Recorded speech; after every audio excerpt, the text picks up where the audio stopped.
Hai semuanya, gimana kabar kalian? Semoga selalu dalam keadaan baik. Jadi welcome back teman-teman di segmen analisa pagi. Seperti biasa di video kali ini kita akan update ya untuk news dan juga pergerakan dari market, khususnya market Bitcoin.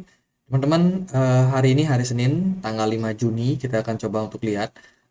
Hari ini ada beberapa data yang mungkin bisa berdampak sama market. Yang pertama dari China sendiri, Caixin Service PMI, ada data ya.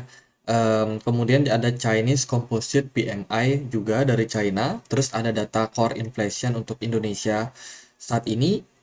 Terus dari data yang lain itu ada Composite PMI untuk Inggris. Dan juga hari ini ada PMI untuk Amerika Serikat. Jadi ada beberapa negara yang merilis data PMI hari ini. Ini bakalan sangat-sangat penting untuk kita perhatikan karena ini berdampak sama kondisi dari perekonomian tiap-tiap negara, teman-teman.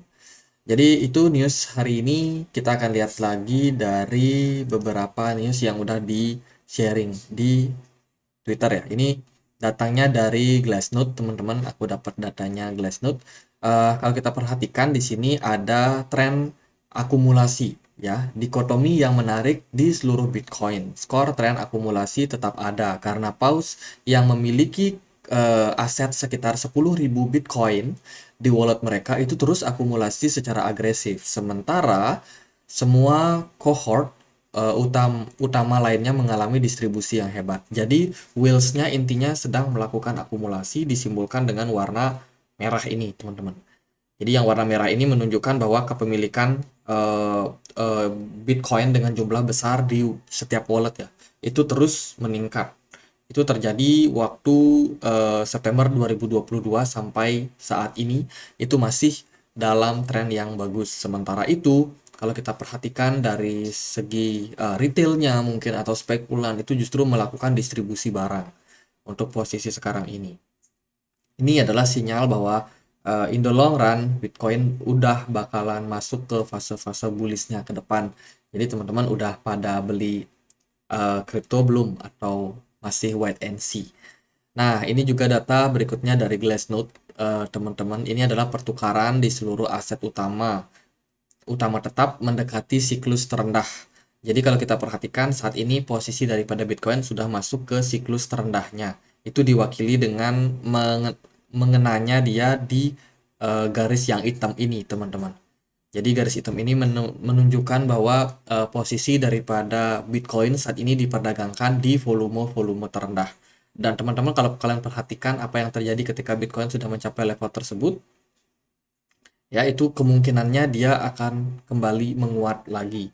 Jadi ada beberapa faktor apa yang menyebabkan kenapa volume perdagangan Bitcoin saat ini itu cenderung rendah. Yang pertama tentunya karena balance sheet daripada Amerika Serikat yang sudah mulai dikurangi. Kemudian ada banyak negara juga yang mengurangi balance sheet mereka dengan cara menaikkan suku bunga. Jadi otomatis likuidasi di market saat ini itu sangat-sangat minim. Makanya, market kripto kalau kita perhatikan belakangan itu volumenya sangat-sangat rendah dan rawan sekali dimanipulasi pergerakannya. Makanya, untuk posisi harga-harga seperti sekarang ini, kita bakalan sangat sulit untuk mencari level-level bottom untuk melakukan pembelian.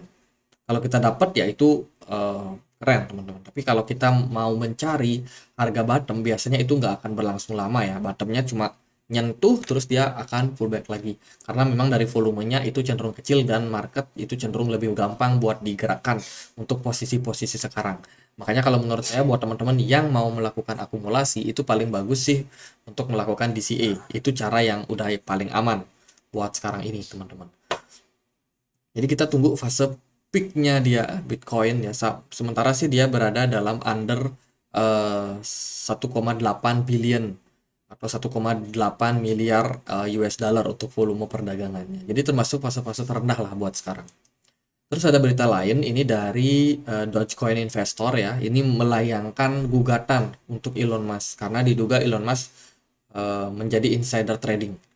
Jadi Dogecoin adalah koin yang memang mereka pom-pom ya dari Elon Musk sendiri pom-pom dan juga dianggap bahwa Elon Musk itu mengambil kesempatan dari apa yang mereka sudah lakukan yaitu promosi koin ini teman-teman dan ini dianggap sebagai cara untuk memanipulasi yang namanya market crypto khususnya market Dogecoin dan sekarang mereka lagi dihadapkan sama posisi di mana mereka menuduh Elon Musk ini ada orang adalah orang dalam. Ada orang dalam yang membocorkan data-data tentang Doge sehingga mereka bisa memanipulasi harganya. Bikin trader sangkut ya. Kemudian dari berita yang lain kemarin teman-teman, Joe Biden sudah berhasil atau sudah melakukan penandatanganan untuk kenaikan dari debt ceiling mereka. Jadi sekarang Amerika Serikat sudah bisa dibilang lebih bebas dari isu kebangkrutan atau default atau gagal bayar utang. Jadi itu. Kemudian ini ada Get.io. Beberapa hari lalu kita sempat bilang ya bahwa Get.io ini ada rumor yang mengatakan bahwa mereka diambang kebangkrutan. Nah, sekarang Get.io itu bakalan melakukan gugatan bagi siapa yang menyebarkan rumor tersebut. Jadi mereka counter ya teman-teman. Kalau kita perhatikan sih Get.io bikin postingan dengan bahasa Turki. Ini dia bikin surat gitu dalam bahasa Turki, tapi intinya itu ada rumor yang mengatakan bahwa dari Get.io sendiri itu ada masalah karena involving ke multi-chain. Jadi ada masalah karena ada keterkaitannya sama protokol dari multi-chain. Jadi digadang-gadang multi-chain ini bermasalah memang kemarin, sehingga transaksi yang terjadi itu tidak selesai, teman-teman, atau transaksinya cenderung ditangguhkan di di ya di Get.io ya teman-teman, sehingga ini menimbulkan spekulasi pada market. Data dari blockchain analis firm Akram Intelligence itu pada 24 Mei itu menunjukkan bahwa adanya dana yang masuk sangat banyak di token multi. Ini adalah token yang multi chain ya di platform Get.io. Jadi waktu itu ketika news ini dimunculkan, harga token dari Get itu turun ya teman-teman. Harga tokennya turun dan sekarang kita lagi dalam kondisi berusaha buat rebound buat sekarang ini. Jadi intinya ini rumor yang sudah dibantah oleh Get.io dan mereka siap untuk melakukan gugatan bila mana memang ada kasus-kasus yang memang dianggap merugikan pihak Get.io sendiri. Jadi ya itu semoga aman Get.io-nya. Kemudian ini ada berita dari Atomic Wallet, teman-teman kena hack katanya ya. Jadi user melaporkan ada kerugian portfolio. Jadi ini baru aja beritanya kemarin 3 Juni teman-teman. Jadi ada masalah gitu dari wallet Atomic. Kalau teman-teman mungkin punya ya, itu bisa dipakai buat transfer kripto, bisa untuk penyimpanan juga. Nah, itu sayang sekali nih kena hacking. Itu beberapa news yang ada di market, teman-teman. Kita akan lihat seperti apa kondisi daripada pergerakan Bitcoin buat hari ini. Kita akan mulai dulu dari time frame daily ya. So far dari time frame daily di perdagangan kemarin itu Bitcoin sempat gini ya, apa namanya? Sempat turun juga ya teman-teman, turun sedikit ke kisaran 26.900, tapi nggak berlangsung lama Bitcoin kembali rebound dan sekarang posisinya ini cenderung masih dalam fase sideways. Kalau menurut saya di time frame daily ini volume perdagangan Bitcoin ini benar-benar sangat kecil. Artinya apa? Artinya seperti yang saya bilang tadi, manipulasi itu sangat-sangat mungkin terjadi. Cuman yang menarik adalah dari pergerakan Bitcoin ini sudah mulai muncul smart money yang agak tinggi. Di sini aku sedikit perhatikan ya, smart money-nya lumayan meningkat dengan volume perdagangan yang kecil. Asumsi saya adalah adanya sebuah pergerakan dari para whales di harga di 2 hari terakhir. Meskipun volumenya nggak terlalu besar, tapi ya pergerakan ini cukup memberikan sinyal sebenarnya kalau Bitcoin masih belum berakhir. Mungkin masih perlu tahap akumulasi berikutnya lagi, entah itu Bitcoin mungkin akan dibawa koreksi kembali ataupun dia justru bakalan sideways di level sekarang.